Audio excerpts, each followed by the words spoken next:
No research is wasted. Some of the most impactful partnerships are those that drive innovation and research. A standout example is the collaboration between the University of Missouri and the Missouri Soybean Merchandising Council, resulting in innovations that have a huge impact on Missouri soybean farmers.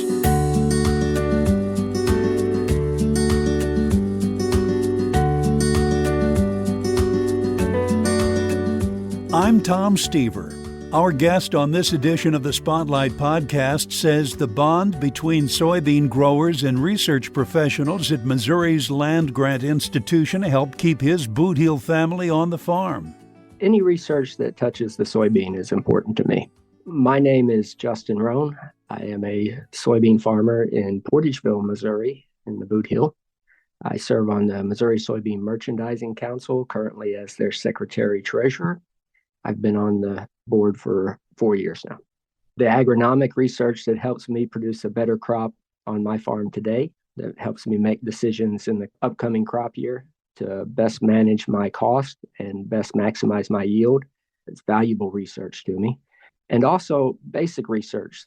We are a family operation and we've been operating in the Boot Heel for many years now and plan to operate for years to come. And anything that can help produce a better crop, produce more value to the soybean crop that I produce is of value, including the basic research.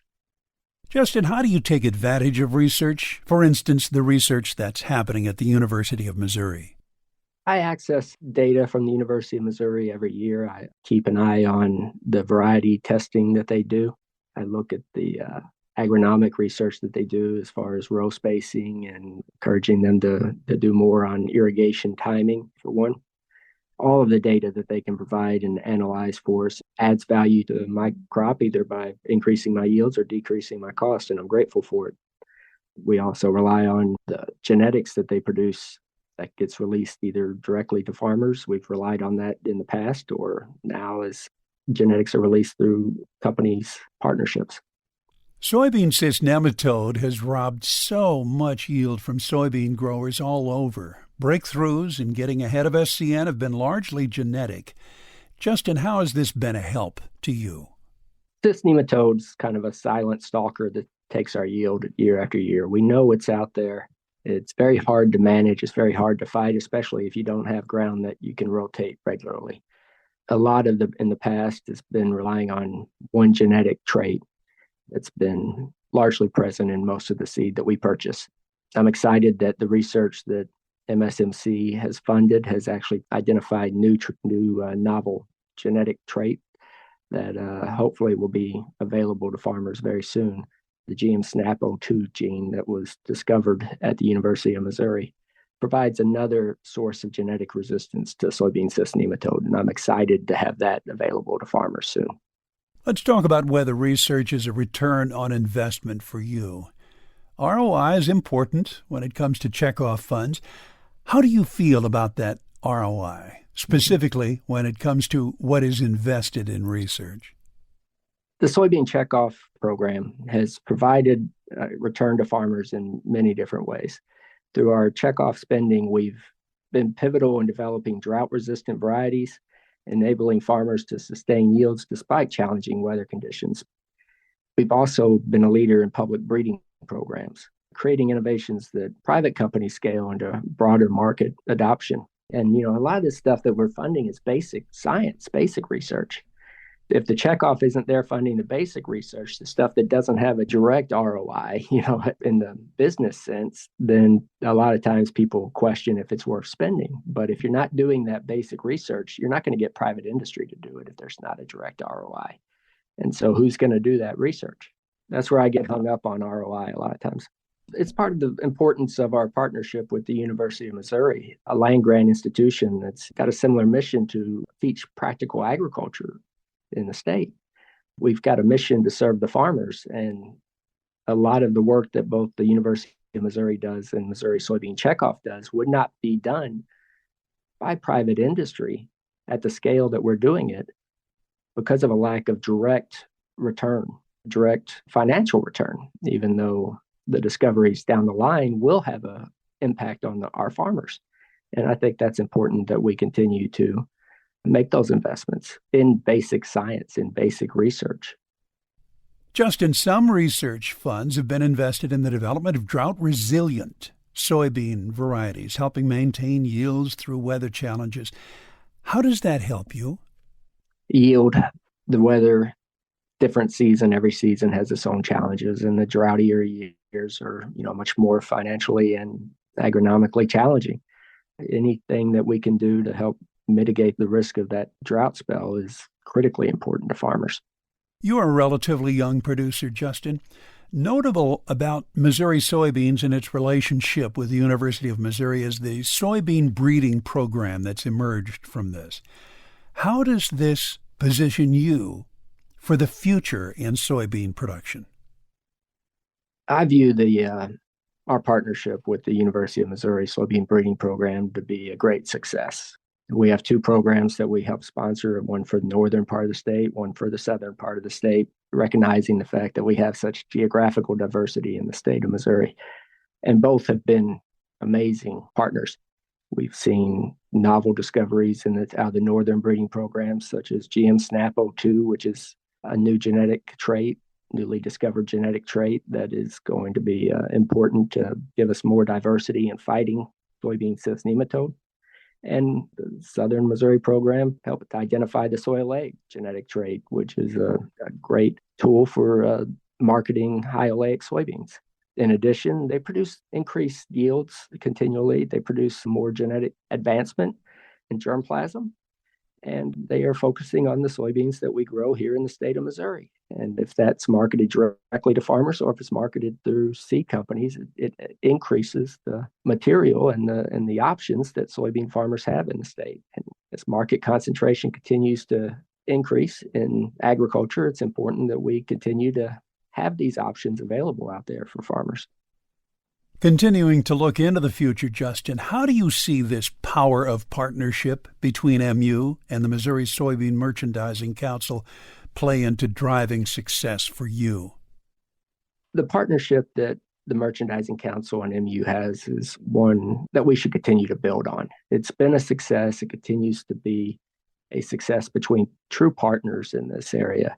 We both have missions to serve agriculture in the state. We both have missions to serve soybean farmers in the state.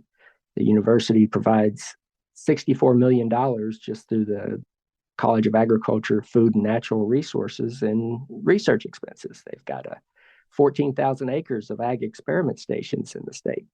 They help us achieve more with our checkoff dollars. I'm grateful for the University of Missouri's support and continued focus on their land grant mission, and I hope that we can continue to partner for years to come. Tell me more about your farm, Justin.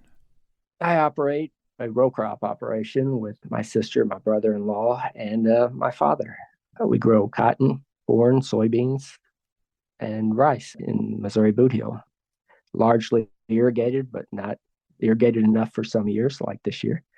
We have a great team that's working for us, and we're grateful for the opportunity to farm.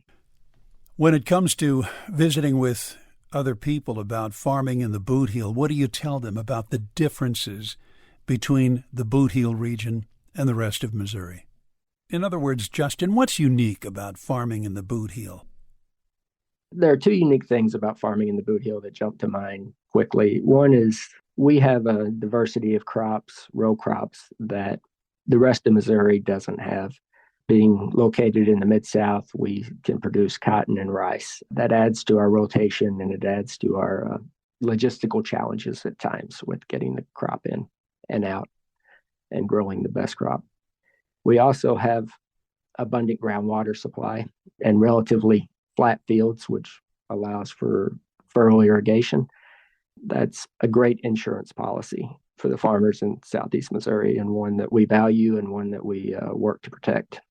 What makes you happy to be a farmer? I'm grateful for the opportunity to be a farmer in Southeast Missouri because it gives me an opportunity to raise my family in the place where I want to raise my family. It gives me an opportunity to raise my family in the manner that I want to raise my family. I'm grateful for the opportunity to work for an amazing group of people. My landlords are true blessings to us, and I hope that we provide a good service to them. And I'm grateful for the relationships that I have with them and the ability to work for them. And I'm grateful for the opportunity to help produce a crop that will help feed and clothe actual people, that will help provide resources that we need as a nation and as a world. And I'm grateful to do that, and grateful to be able to call that my job. What do you like to do when you're not busy on the farm, such as what are your hobbies or other pastimes? When I'm not working on the farm, I take community service. Importantly, I serve on several other boards and organizations on my local electric co-op board, and grateful for the opportunity to work there. Missouri Soybean Merchandising Council is another opportunity to serve. I'm grateful for that, and several other ones in the past that I've been grateful to serve on. I enjoy traveling. I enjoy Cardinal baseball and Missouri Tiger football. Those are two of my favorite pastimes, and I enjoy spending time outside with my kids and showing them some of the joys of nature around us. Is there anything I left out that you'd like to add?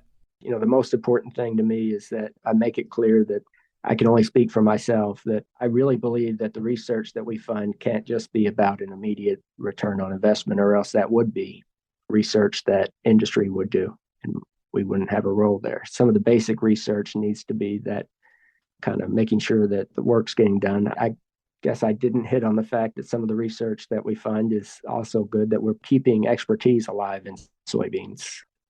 The work that we fund helps keep PhDs and helps keep postdoc students researching soybeans, and you never know where that next novel trait is going to be discovered. If we knew, it would be easy, but you never know. And having those partners there doesn't happen without a relationship. We're helping to provide that relationship. The agronomic work is also equally important. That's where we can see a lot more direct farmer engagement, is through some of the agronomic research that they're doing and best practices, what works, what doesn't work. There's a lot of information that gets thrown at us in agriculture, and sometimes it helps to have a well-educated partner who's there helping us make decisions and decide what's of value and what is just noise. And the University of Missouri researchers and extension can serve that purpose. Missouri Soybean Merchandising Council Secretary-Treasurer Justin Roan of Portageville, Missouri. Find this and other editions of the Missouri Soybean Spotlight wherever you get your podcasts. We're also on the air with the weekly Spotlight on Soybeans, brought to you by Missouri soybean farmers and their checkoff. Thank you for listening. I'm Tom Stever.